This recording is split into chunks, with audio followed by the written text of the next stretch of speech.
Hola, ¿qué tal amigos y colegas? Bienvenidos a esta primera clase de nuestro máster de NIF PYME, acá dentro de la membresía de este año 2022.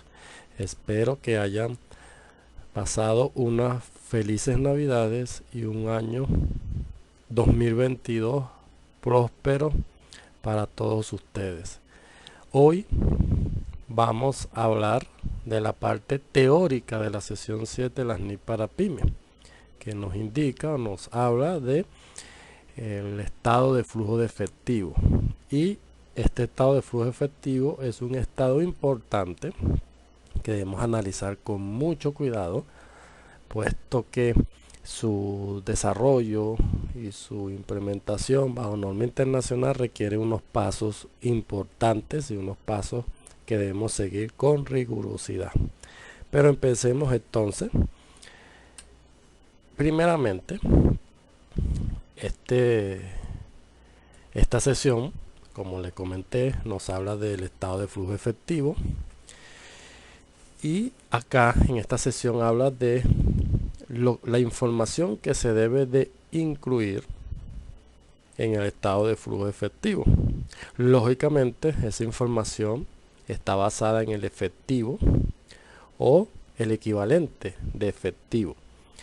Ese equivalente de efectivo pudiésemos decir que son inversiones de alta liquidez, no mayores a 3 meses. ¿Okay? Toda inversión o equivalente de efectivo que no tenga un plazo mayor de 3 meses se puede catalogar como un equivalente al efectivo, es decir, que podemos convertir rápidamente ese importe en efectivo para la entidad. Este efectivo y su equivalente efectivo deben ser mostrados por separado a través de las actividades de operación, actividades de inversión y las actividades de financiamiento, que lo vamos a ver un poco más adelante. Pero vamos a empezar con las actividades de operación. Estas actividades de operación son actividades ordinarias. Generalmente entran en la determinación del resultado. ¿Okay? Ejemplo, tendríamos cobro por la venta o prestación de servicios, otros cobros de actividades ordinarias, tendríamos pago a proveedores por suministros, pago de beneficios a empleados, pago de devolución por impuestos a las ganancias, y tendríamos también cobros o pagos procedentes de inversión con propósito de intermediación o negociación para revenderlo. Quizás algunos de ustedes se estarán preguntando por qué esta inversión está dentro de las actividades operacionales. Y ya lo vamos a decir cuando estemos analizando la parte de las actividades de inversión. Pero estas actividades de inversión, cuando es propósito de intermediación o negociación para revender, se deben catalogar como una actividad ordinaria de la entidad. ¿Okay? Vean entonces que las actividades operacionales o de operación en el flujo efectivo está concentrada con esas actividades que generalmente se utilizan o se manejan en la contabilidad de la empresa, es decir, los cobros, los pagos, cuenta por pagar, cuenta por cobrar, etcétera, etcétera, que no sean a largo plazo o que tengan algún tipo de restricción de ese dinero. ¿Okay? Aquí también abajo tenemos las actividades de inversión, que son la adquisición o disposición de otras no incluidas en el equivalente de efectivo. ¿Cuáles son esos activos que no están incluidos en el equivalente a efectivo? Todos los activos a largo plazo. Todo lo que sea a largo plazo representaría una inversión para la entidad y se tiene que clasificar esas partidas, esos activos a largo plazo, como una especie o como la inversión. Ejemplo de esta inversión en los pagos, contratos de futuro, entre otros, anticipos de efectivo y préstamos a terceros. También tendríamos la adquisición de propiedad, planta y equipo y su creación, incluidos los activos intangibles, instrumentos de patrimonio o de deuda. Participación en los negocios conjuntos, excepto los mantenidos para la intermediación. ¿Okay? Participación de los negocios conjuntos, excepto los mantenidos para la intermediación. Que eso quiere decir, estamos hablando de esta inversión que se catalogan dentro de la operación. ¿Por qué?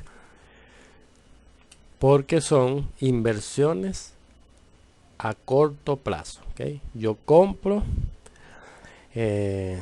un bien, vamos a suponer un edificio, pero ese edificio yo no lo voy a tener allí para engorde, por decirlo de esta forma. No lo voy a vender a los 3, 4 años, no. Voy a tenerlo, invierto esa cantidad de dinero, estoy fungiendo como un intermediario, porque le estoy vendiendo el activo a otra entidad o a una asociada, y en ese momento,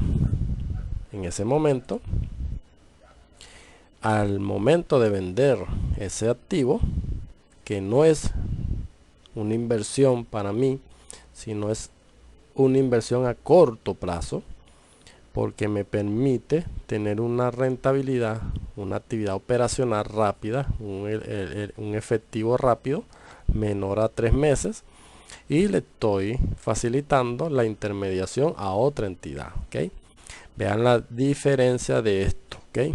Entonces las inversiones, cuando tienen un propósito de intermediación o negociación para revender un activo, es una actividad operacional. Pero si vamos a tener una participación en negocios conjuntos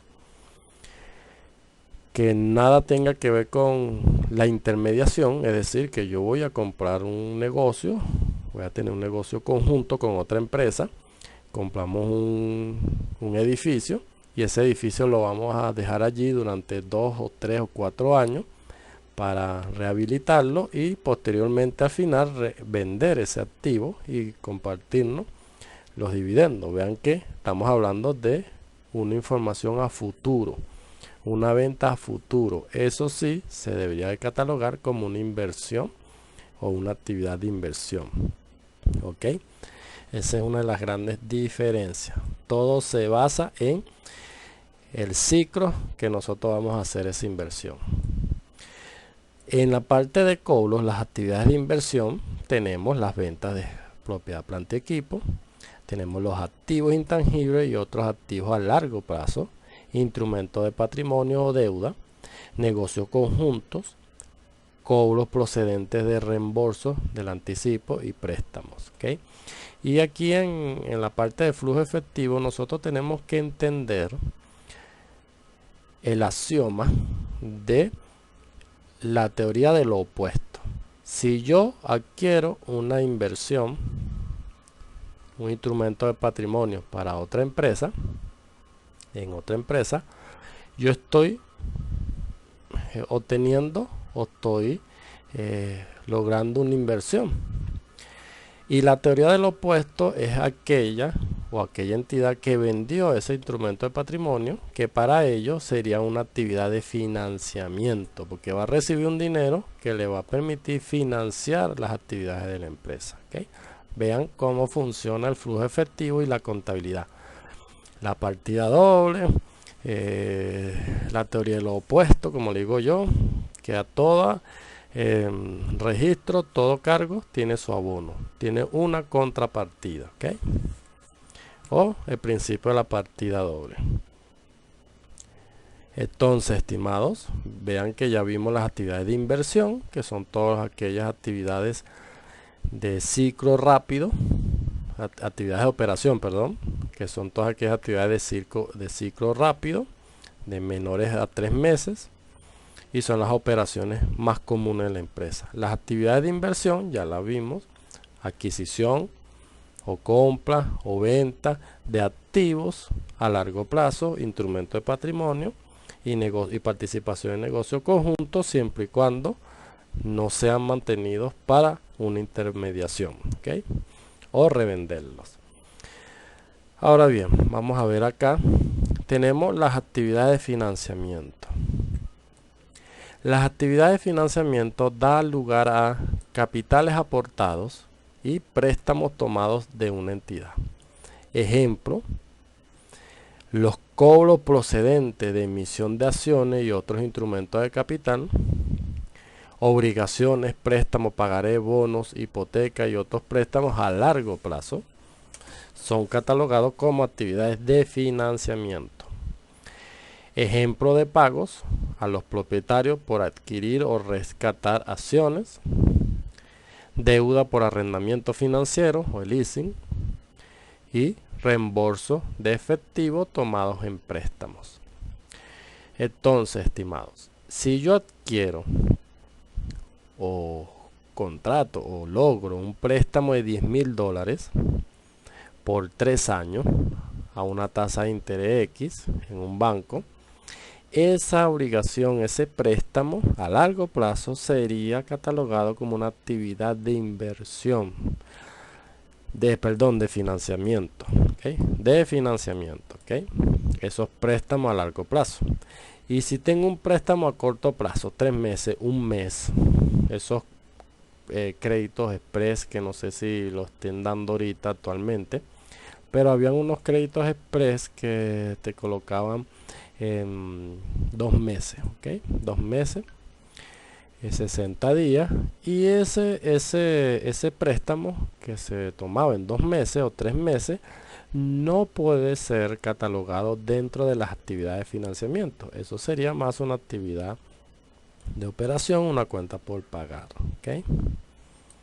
Tenemos que tener muy presente el ciclo de las operaciones, ¿ok? Todo a corto plazo es actividad de operación, todo a largo plazo, si representa inversión, es actividades de inversión, y si representan financiamiento por préstamo, es actividades de financiamiento. Y aquí vamos entonces con esta parte. Aquí tenemos las actividades de operación que se revela la información sobre el flujo de efectivo en las actividades operacionales mediante 2 métodos, ¿okay? Las actividades de operación se tienen que revelar en el estado de flujo efectivo mediante 2 métodos, el método directo y método indirecto. Si yo vengo utilizando en contabilidad, en mi parte financiera, vengo utilizando el método indirecto, por X circunstancia creo que más adecuado es presentarlo en método directo, yo tengo que reconocer esto como un cambio de política o estimación contable según sección 10 de las NIF para PYME, ¿okay? Y la norma internacional nos indica que para las pymes es mejor referenciar el flujo de efectivo a través del método indirecto. Bajo algunas circunstancias, para plenas, el método más acorde sería el directo. Pero podemos utilizar estos 2 métodos, tanto indirecto como directo, para pyme como para plenas. Pero, lógicamente, siempre partiendo de la premisa de cuál de los 2 métodos es más importante o más detallado para que los inversionistas o aquellos usuarios de los estados financieros puedan entender de dónde provienen los métodos o dónde provienen los flujos de efectivo, ¿okay? Entonces, en el método indirecto tenemos el renglón de las ganancias, o es igual a las ganancias o pérdidas que se ajustan, más o menos las transacciones no monetarias, que estos son los ajustes. ¿Y cuáles son las transacciones no monetarias? Las depreciaciones, las provisiones, los impuestos diferidos, los ingresos o gastos no pagados o recibidos aún, pérdidas o ganancias en cambio no realizadas, y participación en ganancias o no distribuidas de asociadas, y participaciones no controladas.